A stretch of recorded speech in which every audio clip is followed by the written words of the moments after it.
இளைஞர்கள் யுவதிகளுடைய ஆற்றல்கள், அவர்களுடைய அந்த சக்திகள் எல்லாம் விரயமாக்கப்பட்டு கொண்டிருக்கிறது. விரயமாக்கப்பட்டு கொண்டிருந்தால் கூட பரவாயில்லை, அதெல்லாம் ஒரு மிகப்பெரிய ஒரு நாசத்தை நோக்கி இந்த ஷைத்தானிய தாகூத்திய சக்திகளால் இழுத்து செல்லப்பட்டு கொண்டு இருக்கிறது. நம்மிடம் இருக்கக்கூடிய மொழி வளங்கள், குரல் வளங்கள், நம்மிடம் இருக்கக்கூடிய அந்த ஆற்றல், பேச்சாற்றல், கவிதை புனையக்கூடிய ஆற்றல், இவைகளையெல்லாம் ஏதோ ஒரு கூத்துக்காகவும் ஏதோ ஒரு நாசத்திற்காகவும் போதைக்காகவும் பயன்பட்டுக் கொண்டிருக்கக்கூடிய சூழ்நிலையில மாணவியர்கள் நம்மிடம் இருக்கக்கூடிய உண்மையான ஆற்றலை புரிந்து கொண்டால் அதை எந்த அளவுக்கு நல்ல விஷயங்கள்ல பயன்படுத்தலாம், ஒரு பேச்சாற்றலை, ஒரு கவிதை படிக்கக்கூடிய ஆற்றலை, நம்முடைய குரல் வளங்களை எவ்வளவு நல்லறங்களுக்காக நாம் பயன்படுத்த முடியும். இன்னைக்கு தமிழ் உலகத்துல பாத்தீங்கன்னா சில டிவி புரோகிராம்களை எல்லாம் நம்ம சொல்ல முடியும். சில செலிபிரிட்டிகளை நாங்க மக்களுக்கு மத்தியில் அவனே செலிபிரிட்டின்னு சொல்லிக்குவான், இவங்களாம் ஃபேமஸ் ஆனவங்க, இவங்களை எல்லாம் நாங்கள் என்ன செய்ய போறோம், ஒரு ரூம்குள்ள ஒரு 100 நாளைக்கு அடைச்சு போட போறோம், ஒரு வீட்டுக்குள்ள போட போறோம், நீங்களாம் பாருங்க உள்ள என்ன நடக்குது, தேவையா நமக்கு, ஏதாவது ஒரு யூஸ் ஆகுதா? ஒன்றுமே இல்லாத ஒன்று. அவர்கள் ஒரு பாடகனா இருக்கலாம் அல்லது ஒரு ஆக்டரா இருக்கலாம். இந்த ஆக்டிங் மூலமாக அல்லது பாடலின் மூலமாக அவங்க எங்க கொண்டு செல்ல போற, எங்க இழுத்துட்டு போற? நரகத்திற்கு சனியர்கள் செல்வதற்கு மட்டும் இல்லாமல் குறிப்பிட்ட அந்த மக்கள் எல்லா உம்மத்தையும் எப்படி நாசப்படுத்தலான்னு ரூம்ல உட்கார்ந்து பிளான் பண்றாங்க. அப்படி இருக்கும் பொழுது நம்முடைய வீட்டு பிள்ளைகள், இளந்தளிர்கள், இவர்களுக்கு சரியான அப்டேஷன் இருந்தால், அவர்கள் உண்மையிலேயே அப்டேட் ஒரு குர்ஆனையும் சுன்னாவையும் நல்பாதைகளின் மூலமாக நற்சிந்தனைகளை அவர்களுடைய உள்ளத்தில் விதைகளாக நாம் விதைத்தால் அது மலர்ந்து நிற்பது எப்படி இருக்கும் என்பதை தான் நீங்கள் பார்க்கிறீர்கள். உரையாற்றக்கூடிய பெண்களாக இருந்தாலும், இங்கு கராத் ஓதக்கூடிய, மொழிபெயர்க்கக்கூடிய, இங்கு கவிபாடிய பிள்ளைகளாக இருந்தாலும் அவர்களுக்கு உள்ள திறமையை சரியாக கண்டறிந்து சரியான நேரிய பாதையில் செலுத்தினால் எப்படி இருக்கும் அப்படிங்கறத நம்ம என்ன செய்யறோம், கண்கூடாக பார்க்கிறோம். இதே மிஸ்யூஸ் பண்ணக்கூடியவர்கள் நம்மிடம் இருக்கிறார்கள். பிள்ளைகளிடத்துல ஒரு முறை பேசிக் கொண்டிருக்கும் போது கூட இதை ஞாபகப்படுத்தினோம். நம்முடைய ஆற்றலை, நம்முடைய சக்தியை, நம்முடைய பேச்சு, எல்லா விதமான ஒன்றையும் தவறாக பயன்படுத்தினால் இன்றைக்கு நாடு மிகப்பெரிய மோசகரமான சிந்தனைக்கு செலுத்த முடியும், கொண்டு செல்லவும் முடியும். அல்லாஹ்வுடைய அருளால நாம் நம்முடைய ஊர், இந்த ஊர் நல்ல ஒரு முன்மாதிரி மிக்க ஒரு ஊராக, கிராமமாக இது இருக்க வேண்டும் என்று சொன்னார். நம்முடைய குடும்பம் முன்மாதிரி குடும்பமாக இருக்க வேண்டும் என்று சொன்னார். நம் வீட்டில் வளரக்கூடிய பிள்ளைகள், இளைஞர்கள், யுவதிகள், இளம் பெண்கள், இவர்களுக்கான சிந்தனைகள் தெளிவாக இருக்க வேண்டும். நல்ல நல்ல நிகழ்ச்சிகள் அவர்களை ஈடுபடுத்த வேண்டும். நல்ல ஒரு குரானிய வசனங்கள், ஹதீசுகள், நல்ல வரலாறுகளை அவர்களுக்கு கொடுக்க வேண்டும். அவர்களுடைய அந்த பசுமையான அந்த உள்ளத்தில, இதயத்தில நட்பாடங்களை நாம் விதைக்கும் பொழுது அது மரங்களாக, ஆலமரமாக இன்ஷா அல்லாஹ் நிற்கும். இன்றைய அந்த தாகூத்திய சக்திகளுக்கு எதிராக நாம் செயல்படுவது மிக முக்கியமான ஒன்று என்பதை பேரண்ட்ஸ்களுக்கு, பெற்றோர்களுக்கும் வந்திருக்கக்கூடிய சகோதரர்களுக்கு நினைவுபடுத்திக் கொண்டு, அடுத்ததாக முக்கியமான ஒரு தலைப்பில நம்முடைய மதரசா மாணவியர்கள் இன்றைக்கு சவாலாக இருக்கக்கூடிய ஹிஜாப் பெண்களுக்கு எவ்வளவு பெரிய ஒரு விஷயத்தை தருது. சில பேர் சொல்றாங்க, நீங்க உடை ஹிஜாப் அணிகிறதுனால பெண்கள் முடக்கப்படுகிறார்கள், ஹிஜாப் அணிகிறதுனால பெண்களுடைய திறமைகள் எல்லாம் வெளியே தெரியறது இல்லை, அப்படி இப்படின்னு சொல்லி நிறைய விஷயங்களை பேசுவாங்க. அதுக்கு எந்த சம்பந்தமும் கிடையாது. அந்த ஹிஜாப் சம்பந்தமான ஒரு உரையாடலை நம்முடைய மதரசா மாணவியர்கள் அழகான முறையில தயார் செய்திருக்கிறார்கள். அவர்கள் இங்கு ஒரு ஸ்பீச்சாக, ஒரு பேச்சாக இல்லாமல் இங்கு ஒரு உரையாடலாக அதை நமக்கு முன்னாடி நிகழ்த்திருக்கிறார்கள். நம்முடைய மதரசா மாணவியர் ஜொஹரா, ஹதீஜா, சாஜிதா, ஹபியா, சமீஹா, ஜமீரா, முஜாஹிதா, ஜஸ்ரா, சல்மா, ஜமீமா ஆகிய 10 பேரையும் மேடை கலைஞர். வருகை புரிந்திருக்கும் பெரியோர்களுக்கும், தாய்மார்களுக்கும், சின்னஞ்சிறு ஆண்டுகளுக்கும் மற்றும் முஅல்லிம்மார்களுக்கும் எங்களது இணைய சலாமை தெரிவித்துக் கொள்கிறோம். அஸ்ஸலாமு அலைக்கும் வரஹ்மத்துல்லாஹி வபரகாத்துஹு. கைஃப ஹாலுக், எல்லாரும் எப்படி இருக்கீங்க? சத்தமா சொல்லுங்க. அல்ஹம்துலில்லாஹ் சொல்லுங்களே, சத்தமே கேட்க மாட்டேங்குது. சரி, இந்த நிகழ்ச்சியை ஸ்டார்ட் பண்றதுக்கு முன்னாடி உங்க எல்லாத்துட்டையும் ஒரு கொஸ்டின் கேட்க போறேன். யார் அந்த கொஸ்டினுக்கு சரியான முறையில் பதில் சொல்றாங்களோ அவங்களுக்கு சிறப்பான பரிசு காத்துக்கிட்டு இருக்குது. நம்ம எதுக்காண்டி ஹிஜாப் போடுறோம்?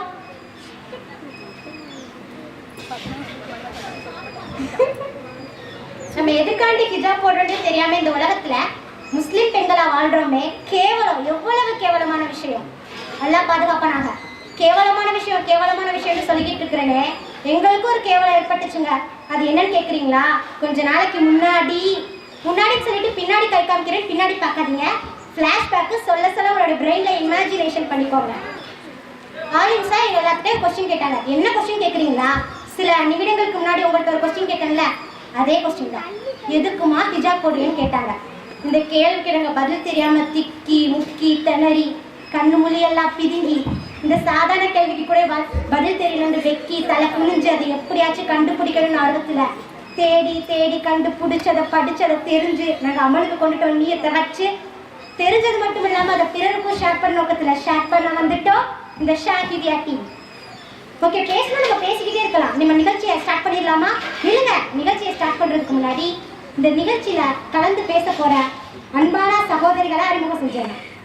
ஜமீரா, சாஜிதா, முஜாஹிதா, ஹதீஜா, ஹபீபா, ஜெஸ்ரா, சல்மா, சமீகா மற்றும் நமது குழந்தை ஜமீமா. இவங்க எல்லாரும் ஹிஜாப்ங்கிற தலைப்புல பேசி அசத்த போறாங்க. வாங்க போய் கேட்கலாமா? எல்லாம் நல்லா கண்ணை முடிச்சுக்கோங்க.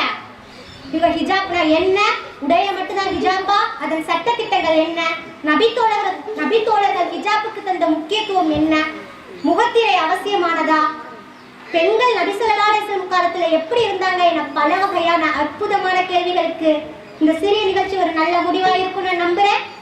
அது மட்டும் இல்லாம ஷைத்தானுடைய அடிமைகளாகவும் அவனுக்கு கட்டுப்பட்டவர்களாகவும் அவனுடைய வலையில நம்மளா சிக்கணும்னு தெரியாம இருக்கோமே இஸ்லாமிய பெண்கள், அந்த பெண்களுக்கும் இந்த நிகழ்ச்சி ஒரு நல்ல விழிப்புணர்வை ஏற்படுத்தும் நாங்க நம்புறோம். தூங்கிடாம தொடர்ந்து இந்த நிகழ்ச்சியை பார்த்துக்கிட்டே இருங்க. டீ வேணுமா கேளுங்க, எவ்வளவு வேணாலும் கேளுங்க. கேட்டு வாங்கி குடிச்சிட்டு தெம்பா இந்த நிகழ்ச்சியை பாருங்க. மறக்காம பால் பாக்கெட்டு வாங்கி கொடுத்துருங்க. விளையாட்டு கூட சொன்ன தப்பா நினைச்சு. சரி, ஓகே ஃப்ரெண்ட்ஸ், நம்மளுடைய ஆடியன்ஸ் எல்லாரும் காத்துக்கிட்டு இருக்காங்க. நிகழ்ச்சியை ஸ்டார்ட் பண்ணிடுச்சு. ஹிஜாப் தலைப்புல பேசுறீங்க. ஃபர்ஸ்ட் ஹிஜாப்னா என்னன்னு சொல்லுங்க. ஹிஜாப் தாங்க முஸ்லீம் பெண்களுடைய அடையாளமே. ஹிஜாப்ன்றது நம்மள பிறருடைய கழுகு கண்கள்ல இருந்து பாதுகாக்குங்க. ஆஹா, நமது சகோதரி ஹதீஜா அழகான முறையில பதில் சொன்னாங்க. ஒரு டயலாகே சொன்னாங்க, கழுகு கண்களில் இருந்து பாதுகாப்பு பெறுவதா ஹிஜாப்.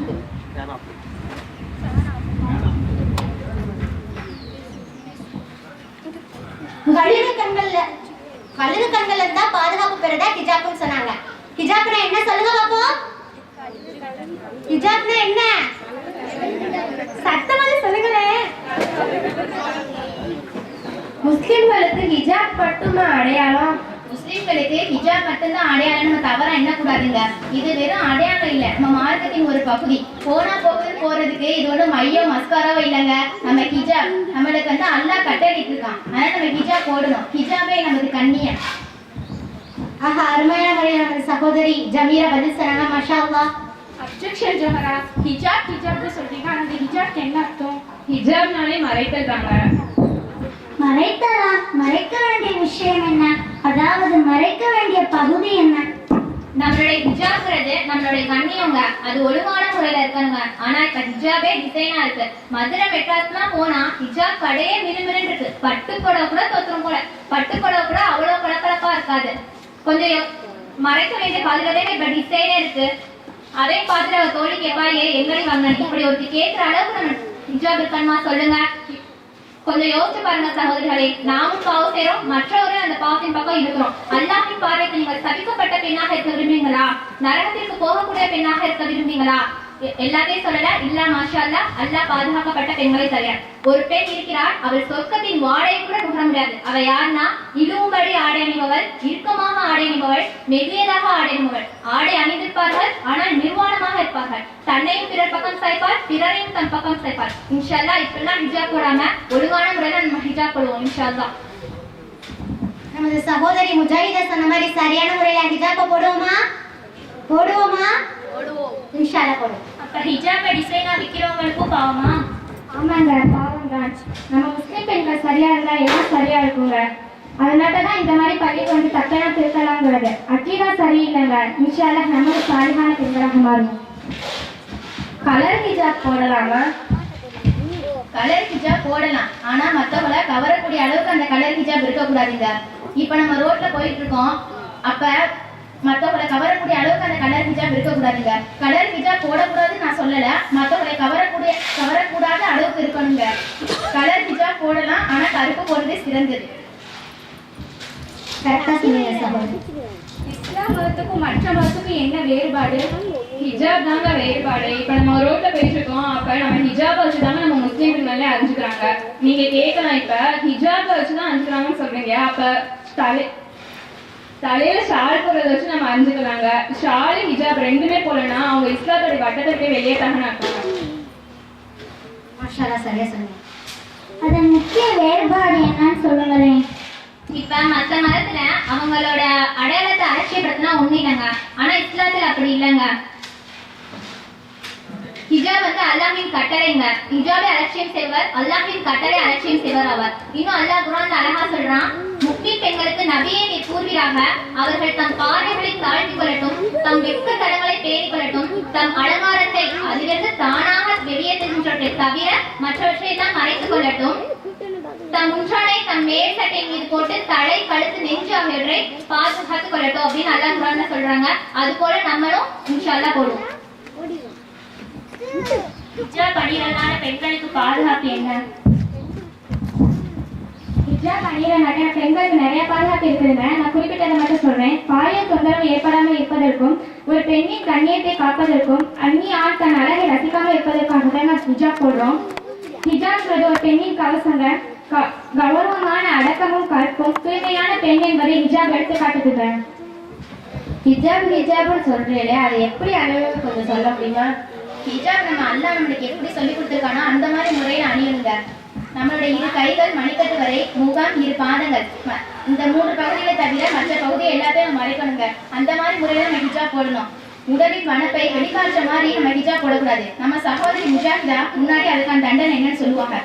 ஆனா இப்ப உள்ளவங்க போடுறத புர்கானே சொல்ல முடியாது, அவ்வளோ டைட்டா போடுறாங்க. ஏமா இந்த மாதிரி போடுறீங்க அப்படின்னு கேட்டா, இதுதான் ஃபேஷனா, இதுதான் ட்ரெண்டிங்கா. அந்த புர்காக்கு நேம்ஸ் வேற, அம்பர்லா புர்காவா, கை வச்ச புர்காவா. முன்னாடிலாம் 2 ஆள் நுழைய வரைக்கும் புர்கா போடுவாங்க, ஆனா இப்ப சுண்டியல் கூட நுழைய மாட்டேங்குது, அந்த அளவுக்கு ஹிஜாப் போடுறாங்க. இந்த மாதிரி அல்லாஹ் ஹிஜாப் போட சொல்லி கொடுத்துருக்கானா? கொஞ்சம் யோசித்து பாருங்க சகோதரிகளே. இனிமேல் நம்ம அழகான முறையில ஹிஜாப் அணிவோம். நமது சகோதரி இன்றைய காலத்துல பெண்கள் ஹிஜாப் அணியக்கூடிய முறை அழகான முறையில சொன்னாங்க. ஃபேஷனா, ட்ரெண்டிங்கா, கை வச்ச புர்காவா, அம்பர்லா புர்காவா, செமையா சொன்னாங்க. மாஷா அல்லாஹ். வெடிகுண்டு என்பது ஒரு முறை தான் வெடிக்கும், புத்தகம் என்பது படிக்கும் போதுதான் வெடிக்கும். நமது ஜமீரா பேச தொடங்கினாலே புரட்சியே வெடிக்கும். ஹிஜாப்ங்கிறது வெறும் ட்ரெஸ் மட்டுமா? இல்லை, நிச்சயமாக இல்லை. ஹிஜாபை ஆடையுடன் மட்டுமே இஸ்லாம் கூறவில்லை. கருப்பு நிறத்திலோ அல்லது வேறு ஏதாவது ஒரு நிறத்திலோ உடலை சுற்றி அணியும் ஆடை மட்டுமே ஹிஜாப் அல்ல. மாறாக பழக்க வழக்கங்களில் ஹிஜாப் இருக்க வேண்டும், நன்னடத்தையும் ஹிஜாப் இருக்க வேண்டும். ஆணாயினும் பெண்ணாயினும் ஒரு முஸ்லிம் பேசும் பேச்சில் ஹிஜாப் இருக்க வேண்டும், பார்க்கும் பார்வையில் கேட்கும் விஷயங்களில் கூட ஹிஜாப் இருக்க வேண்டும். இதுதான் இஸ்லாம் கூறும் உள்ளும் புறமான ஹிஜாப் ஆகும். அப்போதுதான் கற்பும் கண்ணியமும் பாதுகாக்கப்படும். இஸ்லாத்தின் பார்வையில் கற்பு என்பது ஆண் பெண் உறவு மட்டுமல்ல, மாறாக கண்ணுக்கும் கற்பிருக்கிறது, கைகளுக்கும் கற்பிருக்கிறது, காலுக்கும் இதயத்திற்கும் கூட கற்பிருக்கிறது என்று நபி ஸல்லல்லாஹு அலைஹி வஸல்லம் கூறுகிறார்கள். பார்க்கக்கூடாத காட்சியை பார்ப்பது கண் செய்யும் விபச்சாரம், செய்யக்கூடாத செயல்களை செய்வது கை செய்யும் விபச்சாரம், யோசிக்க கூடாததை யோசிப்பது இதயம் செய்யும் விபச்சாரம் என்று நபி ஸல்லல்லாஹு அலைஹி வஸல்லம் கூறுகிறார்கள். ஆகவேதான் சிறந்த ஆடை குறித்து அல்லாஹ் தன்னுடைய திருமறை குர்ஆனில் கூறுகிறான், ஆளுமுறை மக்களை உங்கள் வெட்கத்தனங்களை மறைப்பதற்காகவும் உங்கள் உடல் பாதுகாப்பதற்காகவும் அலங்காரமாகவும் இருக்கக்கூடிய ஆடையை உங்களுக்கு நாம் அருளியுள்ளோம். மேலும் இரையச்சம் தக்வா என்னும் ஆடையை சிறந்த ஆடையாகும். அல்லாஹ் பெண்களுக்கு 2 வித ஆயுதங்களை கொடுக்கலாம். ஒன்று இரையச்சம், மற்றொன்று ஹிஜாப் என்னும் கவசம். இவை இரண்டும் ஒரு சேர பேணப்படுவதுதான் கற்பும் கண்ணியமும் காக்கப்படும். இவற்றில் ஏதாவது ஒன்று ஏற்படாவிட்டால் மற்றொன்று தானாகவே போய்விடும் என்பதில் ஐயமில்லை. நம்ம சகோதரி கதீஜா சொன்னாங்க, அகத்திலே ஹிஜாப் இருக்குது, புறத்திலே ஹிஜாப் இருக்குது. அகத்துல உள்ள ஹிஜாப் இரையச்சம், புறத்துல உள்ள ஹிஜாப் அல்லாஹ் வரையறுத்து சொன்ன ஆடை பெண்களுக்கு. அந்த ரெண்டு ஹிஜாப்ல நம்ம ஒன்ன பின்பற்றாமல் போனாலும் நம்ம இஸ்லாத்துடைய வட்டத்திலிருந்து வெளியேறிவிட்டோம்னு அர்த்தம். ரெண்டையுமே பின்பற்றக்கூடியவர்களாக இருப்போம் இன்ஷா அல்லாஹ். அழகான முறையில ஹிஜாப் யாராச்சும் அணிஞ்சிருக்காங்களா? ஏன் அணியல? நம்ம ஆயிஷா ரலியல்லாஹு அவர்கள் அணிஞ்சிருக்காங்க. யார் ஆயிஷா ரலியல்லாஹ்? உங்கள்ட்ட தான் கேக்குறேன், பதில் சொல்லுங்க. யார் ஆயிஷா ரலியல்லாஹ்? நபி அவர்களின் மனைவி. யாருடைய மகள்? அபூபக்கர் சித்திக் ரலியல்லாஹு அவர்களுடைய மகள். ஆயிஷா ரலியல்லாஹு அவர்கள் சொன்னாங்க அபூபக்கர் சித்திக் ரலியல்லாஹு அவர்களும் நபி ஸல்லல்லாஹு அலைஹி வஸல்லம் அவர்களும் எங்க அடக்கம் செய்யப்பட்டாங்கன்னா ஆயிஷா ரலியல்லாஹு அவர்கள் வீட்டுல தான் அடக்கம் செய்யப்பட்டாங்க. அப்ப அவங்க வந்து தந்தை கணவன் அப்படிங்கறனால அவங்க வந்து சாதாரண ஆடையிலேயே வீட்டுல இருந்திருக்காங்க. அப்புறம் வந்து உமர் ரலியல்லாஹு அவர்களும் கொஞ்ச நாள் அப்புறம் உமர் ரலியல்லாஹு அவர்களும் அங்கதான் அடக்கம் செய்யப்பட்டாங்க. அப்ப ஆயிஷா ரலியல்லாஹு அவர்கள் சொல்லியிருக்காங்க, தன் முழு உடலையும் ஆடையில் போர்த்தியவராக அல்லாமல் இவ்வீட்டிற்குள் நுழைய மாட்டேன் அப்படின்னு சொல்லியிருக்காங்க. சுப்ஹானல்லாஹ். மண்ணுக்கு அடியில் புதைக்கப்பட்டவர் அந்நிய ஆண் என்பதனால அவங்க வந்து முழு உடலையும் வாழும் வாழ வர மறைச்சிட்டு தான் அந்த வீட்டுக்குள்ள இருந்திருக்காங்க பாருங்க. ஆனா இப்ப உள்ளவங்க பாருங்க அப்படியா இருக்காங்க. இன்ஷா அல்லாஹ் நம்மளும் ஆயிஷா ரலியல்லாஹு மாதிரி வாழ எல்லாமும் அல்லாஹ் அருள் புரிவானாக. நமது சகோதரி முஜாஹிதா சொன்னாங்க, ஆயிஷா ரலியல்லாஹு அவர்கள் அல்லாஹ் வரையறுத்து சொன்ன ஹிஜாப் முறையை பின்பற்றக்கூடியவர்களாக இருந்தாங்க. இன்ஷா அல்லாஹ் உங்களை மாதிரி அவங்களை பின்பற்றக்கூடியவர்களா நம்மளும் இருப்போம் இன்ஷா அல்லாஹ். ஏன் ஹிஜாப் அலங்காரமா போடக்கூடாதுன்னு சொல்றீங்க? கவர்ச்சியையும் அழகையும் மறைப்பதற்காக நாங்க ஹிஜாப் போடுறோம். அந்த ஹிஜாபே அலங்காரமா இருந்தா என்ன செய்ய முடியும்? இப்பெல்லாம் ஹிஜாப் போட்டு ஒரு செல்ஃபி எடுத்தா அது செல்ஃபி எடுத்து போஸ்ட் பண்ணலாக்கும் எவ்வளவோ லைக் வருதுங்க. ஒரு தட்டி நடிசாரத்தை வந்து மூணு பேர் வந்து கேட்டாங்க, நான் இஸ்லாத்தை ஏத்துக்கிறேன், என்னென்ன நான் செய்யக்கூடாது அப்படின்னு கேட்டாங்க. அதுக்கு நடிசாரன் சொன்னாங்க, அல்லாஹ்க்கு எதையும் இணை வைக்காதே, தன் குழந்தையை கொலை செய்யாதே, அவதூறு கூறாதே, தபருஜ் என்னும் அழகையும் கவர்ச்சியும் வெளிக்காட்டாதே என்று கூறினார்கள். நமது சகோதரி சாஜிதா சொன்ன மாதிரி தபரோஜ் என்ற அழகையும் வெளிக்காட்டாதவர்களாக இருப்போம் இன்ஷா அல்லாஹ். நபித்தோழர்கள் ஹிஜாபுக்கு எப்படிப்பட்ட முக்கியத்துவம் தந்தார்கள்? நபித்தோழர்கள் ஹிஜாபுக்கு அவ்வளவு முக்கியத்துவம் கொடுத்தாங்க. இது ஒரு நிகழ்வா கூட சொல்லலாம். ஒரு பெண் கடை வீதிக்கு முழுமையான ஹிஜாப் அணிந்து செல்கிறாள். அப்ப அது யூத குடியிருப்பு என்பதனால ஒரு யூதன் அந்த ஹிஜாப் பிடிச்சி இழுக்கிறான். அப்ப அங்கிருந்த நபித்தோழர்களுக்கு அதை பார்த்துட்டு தாங்கவே முடியல. உடனே வந்து யூதனை அடிச்சு கொண்டுறாங்க. அது யூத குடியிருப்பு என்பதால் அந்த யூதர்கள் அனைவரும் ஒன்று சேர்ந்து அந்த நபித்தோழரை கொண்டுறாங்க.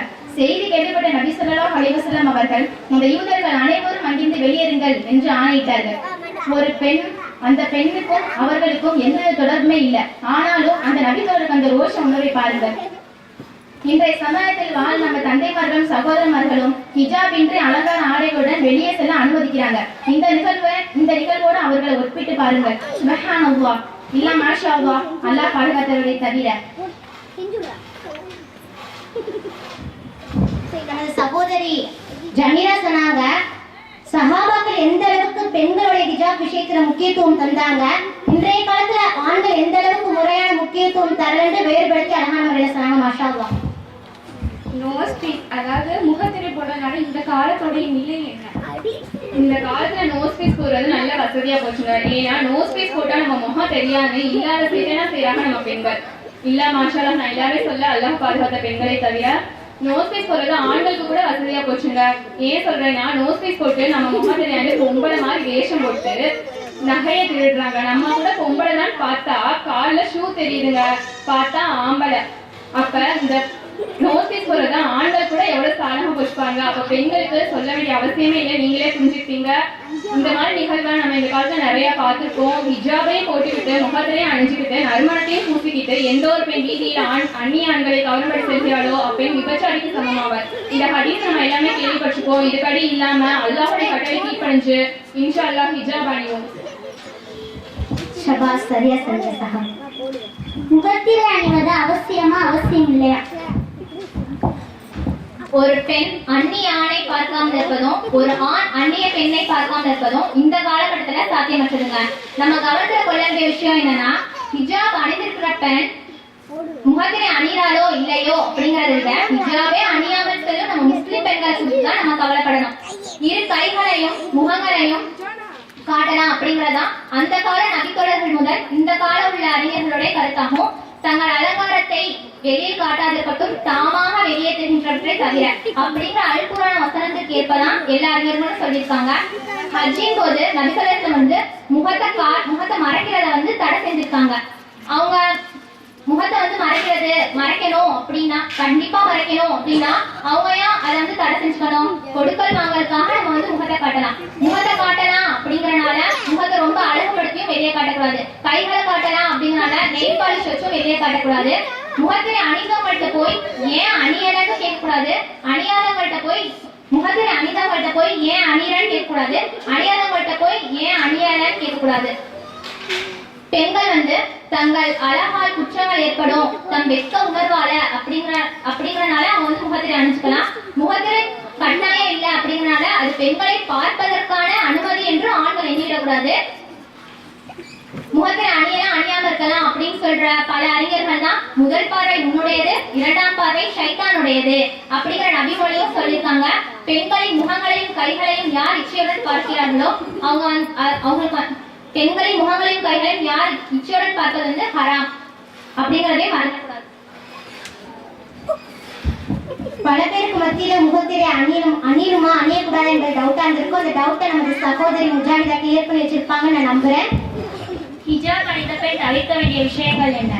நம்ம தான் ஹிஜாப் போட்டிருக்கோமே சொல்லிட்டு அந்நிய ஆண்களுடன் தனியாக இருக்கக்கூடாதுங்க. அந்நிய ஆணும் அந்நிய பெண்ணும் தனியாக இருக்கையில மூன்றாவதாக இங்கே சைத்தான் இருக்கிறான் என்று நபி ஸல்லல்லாஹு அலைஹி வஸல்லம் கூறுகிறார்கள். ரெண்டாவது, ஹிஜாப் போட்டிருக்கோமே நம்ம ஸ்ப்ரே அடிச்சா ஒன்றும் தெரியாது அப்படின்னு சொல்லி ஸ்ப்ரே அடிச்சுட்டு போகக்கூடாதுங்க. எந்த பெண் நறுமணத்தை பூசிக்கொண்டு வீடுகளில் அந்நிய ஆண் முகர்படி நடந்து செல்கிறாரோ அவர் விபச்சாரிக்கு சமமானவர் என்று நபி ஸல்லல்லாஹு அலைஹி வஸல்லம் அவர்கள் கூறினார்கள். மற்றொன்றை சொல்ல விரும்புகிறேன். இப்ப ஹிஜாப் போட்டிருக்கோம், நோஸ்பீஸ் போட்டிருக்கோம், ஒன்றும் தெரியாது, நம்ம எப்படி வேணாலும் போகலான்னு போறாங்க. பாதை நடுவுல போறாங்க. நபி ஸல்லல்லாஹு அலைஹி வஸல்லம் ஒரு கடி பள்ளிவாசல்ல இருந்து வெளியே வந்தனர். ஆண்களும் பெண்களும் பாதை நடுவே சென்று கொண்டிருந்ததை பார்த்திருந்தாங்க. அப்போது நபி ஸல்லல்லாஹு அலைஹி வஸல்லம் அவர்கள் நில்லுங்க, பாதை நடுவே போவாதீங்க, அதுக்கு மாறாக பாதை ஓரத்துல போங்க அப்படின்னு சொன்னாங்க. அதை கேட்டோன்னா அந்த பெண்கள் எந்த அளவுக்கு பாதையின் ஓரத்துல போனாங்களா, பாதையின் அருகில் இருக்கிற சுவர்களை அவர்களோட ஆடை ஒட்டிக்கொள்ளும் அளவுக்கு ஓரங்களில் நடந்து கொண்டார்கள். குடும்பத்தினரிடமும் ஹிஜாபை பேணணும். பொதுவாக கூட்டு குடும்பமாக வாழும்போது மச்சான்மார்கள் குழந்தன்மார்கள் அவர்களோட சிரிச்சு பேசுவதும் குழந்தை பேசுவதும் விளையாடுவதும் இப்ப சர்வசாதாரணமா போச்சுங்க. அந்நிய ஆண்கள் சொல்லும் போது யாருமே மச்சான்மார்கள் குழந்தன்மார்கள் அவங்கலாம் அந்த விவகாரத்தில் எடுத்துக்கிறது இல்லை. ஆனா அங்கேதான் அதிக ஆபத்து இருக்கு. பெண்கள் இருக்கும் இடத்திற்கு நீங்கள் செல்வதை நான் எச்சரிக்கின்றேன் என்று நபி ஸல்லல்லாஹு அலைஹி வஸல்லம் அவர்கள் கூறினார்கள். அப்போ அங்கிருந்த அன்சாரி நபி அவர்கள் கேட்டார், கணவரின் உறவினர்களிடமும் அப்படி இருக்கணும் அப்படின்னு கேட்டாங்க. அதுக்கு நபி ஸல்லல்லாஹு அலைஹி வஸல்லம் அவர்கள் சொன்னாங்க, கணவரின் உறவினர்கள் மரணத்தை போன்றவர்கள். அதாவது மரணத்திற்கு நம்ம எப்படி பயப்படுவதை போன்று நம்மளுடைய கணவரின் உறவினர்கள் நம்ம பயப்படணும். கணவனுடைய உறவினர்கள் சிறிய தந்தை, பெரிய தந்தை, அவர்களுடைய பிள்ளைகள் ஆகியோரிடம் முழுமையான ஹிஜாபை கடைபிடிக்க வேண்டும். முழுமையான ஹிஜாபை கடைபிடிக்க வேணும்னா நம்ம எப்பவுமே ஹிஜாப் அணிச்சு அவங்க முன்னாடி இருக்கணும்னு அவசியம் இல்லை. நம்மளது ஆடையே ஹிஜாபா இருக்கணும் அப்படின்னு பெருமான நபி ஸல்லல்லாஹு அலைஹி வஸல்லம் அவர்கள் கூறினார்கள். மாஷா அல்லாஹ், நமது சகோதரி அழகான முறையில பதில் சொன்னாங்க. குடும்பத்தினர்கிட்டையும் ஹிஜாபை பின்பற்றணும்னு அழகான முறையில சொன்னாங்க. கண்ணுக்கு இமை போல் பெண்ணுக்கு இமையாக அமைவது ஹிஜாப். அல்லாஹ் எதுக்கு கண்ணை படைச்சிருக்கிறான்? கண்ணுக்கு எதுக்கு இமை படைச்சிருக்கிறான்? கண்ணை அடிமைப்படுத்தவா, சிறைப்படுத்தவா? கண்ணுடைய பாதுகாப்புக்கு தானே. அது போல பெண்களுக்கு அல்லாஹ் ஹிஜாபை கட்டளையிட்டிருப்பது, கடமையாக்கியிருப்பது பெண்களுடைய பாதுகாப்புக்கு மட்டும்தான். இந்த உலகத்துல பாலியல் வன்கொடுமை பரவி காணப்படுது. அதுக்கு முக்கியமான காரணம் அரைகுறை ஆடைதான். ஆள்பாதி ஆடைப்பாதி என்ற பழமொழிய பல பேர் இன்னைக்கு தப்பா புரிஞ்சிட்டு இருக்கிறாங்க. எனக்கு பயமா இருக்குதுங்க. அதோடைய உண்மையான அர்த்தம், ஒருத்தவர் தன்னுடைய வாழ்க்கையில உயர்ந்த நிலை அடைகிறதுக்கு நல்ல ஆளுமை பண்பு வேண்டும். அது போல அவர் உடுத்தும் ஆடைக்கும் கண்ணியம் உண்டு. இதான் இதோடைய அர்த்தம். ஆனா இது பல பேர் தப்பா புரிஞ்சுக்கிட்டு பாதி ஆடையே போதுண்டு பல்வேறு தொல்லைகளுக்கு ஆளாகிறாங்க பெண்கள். இந்த மாதிரி பல்வேறு தொல்லைகளுக்கு ஆளாகக்கூடாதுன்னு தான் இஸ்லாம் மார்க்கம் நம்மளுக்கு ஹிஜாப்பை கடமையாக்கி இருக்கு. அதையொட்டி இந்த நிகழ்ச்சி நல்ல வழிகாட்டுதலாக இருந்திருக்கும் நான் நம்புறேன். அது மட்டும் இல்லாம அல்லாஹ் சுப்ஹானஹு வ தஆலா ஒவ்வொரு முஸ்லிம்களின் மீதும் 4 விஷயங்களை கடமையாக்கி இருக்கிறோம். அது என்னன்னா இல்மு வ அமல் பிஹி வ தஅவத்து இலைஹி வ ஸப்ரு அலா அதாஃபிஹி. இல்ம் அப்படினா மஅரிஃபத்துல்லாஹ் வ மஅரிஃபத்து நபியிஹி வ மஅரிஃபத்து தீனில் இஸ்லாமி பி அதில்லா. ஆதாரத்தை கொண்டு அல்லாஹ்வை பற்றியும் அல்லாஹ்வுடைய தூதரை பற்றியும் அல்லாஹ்வுடைய மார்க்கத்தை பற்றியும் அறிதலாகும். ரெண்டாவது விஷயம் அறிஞ்ச விஷயத்தை அமல்படுத்துறது. மூணாவது அமல்படுத்திய விஷயத்தை அழைப்பு பணி செய்வது. நாலாவது அமல்படுத்தி அழைப்பு பணி செஞ்சோம்ல, அது மூலமா ஏற்படக்கூடிய துன்பங்கள் எல்லாத்தையும் சகித்துக் கொள்றது. இதுல ரெண்டாவது விஷயமா நான் அமல்படுத்துறதை யாருமே கடைபிடிக்கிறது இல்லை. என்னடா ஹிஜாபை பத்தி பேசக்கூடிய இவர்களே கடைபிடிச்சுட்டு இங்க வந்து பேசுறாங்க, ஏதோ ப்ரோக்ராம் பண்ணணும் இந்த நோக்கம் ப்ரோக்ராம் பண்றாங்க மட்டும் நினைக்காதீங்க. நாங்க ஹிஜாபை பத்தி படிச்சோம்னா அது எப்படியாச்சும் கடைபிடிக்கணும்னு நீயத்தை வச்ச பிறகுதான் இங்க வந்து பேசணும். ஹிஜாபை பத்தி நாங்க பல்வேறு விஷயங்களை தெரிஞ்சுக்கிட்டோம். அதுக்கு முக்கிய காரணமா இருந்தது எங்களோட 2 முஅல்லிம் தான். ஒரு முஅல்லிம் ஹிஜாப் உள்ளமும் புறமும் என்ற புக்கை கொடுத்து படிமான்னு சொல்லிட்டாங்க. நம்மளுக்கு படிப்புனா அலர்ஜி, படி படி படி எந்நேரமும் தொல்லையான்னு சொல்லிட்டு பேருக்கு 2 பக்கத்தை மட்டும் படிச்சுட்டு ஓரத்துல தூக்கி வச்சாச்சு. ஆனா மற்றொரு முஅல்லிம் அதை எடுத்து படிக்கிறதுக்கு ஆர்வத்தை ஏற்படுத்தினாங்க. அல்லாஹ்வுடைய நாட்டம் என்னவோ அதை எடுத்து படிக்கணும்னு எங்களுக்கு அல்லாஹ் நாடி இருக்கிறான். அதனால இந்த 2 முஅல்லிம்கள் மீதும் எல்லாம் வல்ல அல்லாஹ் தஆலா கிருபை செய்வானாக, அவங்களுடைய திறமைகளை பன்மடங்கு பெருக்குவானாக. ஸஹீஹு ஜித்தன். அது மட்டும் இல்லாம அவங்க மூலமா பல முஅல்லிமாக்கள் உருவாகணும். அதுல கண்டிப்பா நாங்களும் இருக்கணும்னு எங்களுக்காண்டி துஆ செய்யுங்க. இது என்னோட ரிக்வெஸ்ட். சொன்னபடி நாங்களும் கேட்டபடி நீங்களும் அமல் புரிய எல்லாம் வல்ல அல்லாஹ் தஆலா நம் அனைவரின் மீதும் கிருபை செய்வானாக என்று கூறி எங்களது உரையை முடித்துக் கொள்கிறோம். வாஹிதவானா அல்ஹம்துலில்லாஹி ரப்பில் ஆலமீன். அஸ்ஸலாமு அலைக்கும் வரஹ்மத்துல்லாஹி வபரகாத்துஹு. ஐயோ நான் விஷயத்தை மறந்துட்டேன். எங்களுடைய பள்ளியில வந்து எங்க பள்ளியில வந்து அக்கீதாங்கிறது ஒரு செம்மையான சப்ஜெக்ட். அது முஅல்லிமும் செம்மையா நடத்துவாங்க, முஅல்லிமாவும் செம்மையா நடத்துவாங்க. எங்க பள்ளிக்கு வாங்க, அக்கீதாவை படிங்க, அக்கீதாவை படிப்போம் இன்ஷா அல்லாஹ்.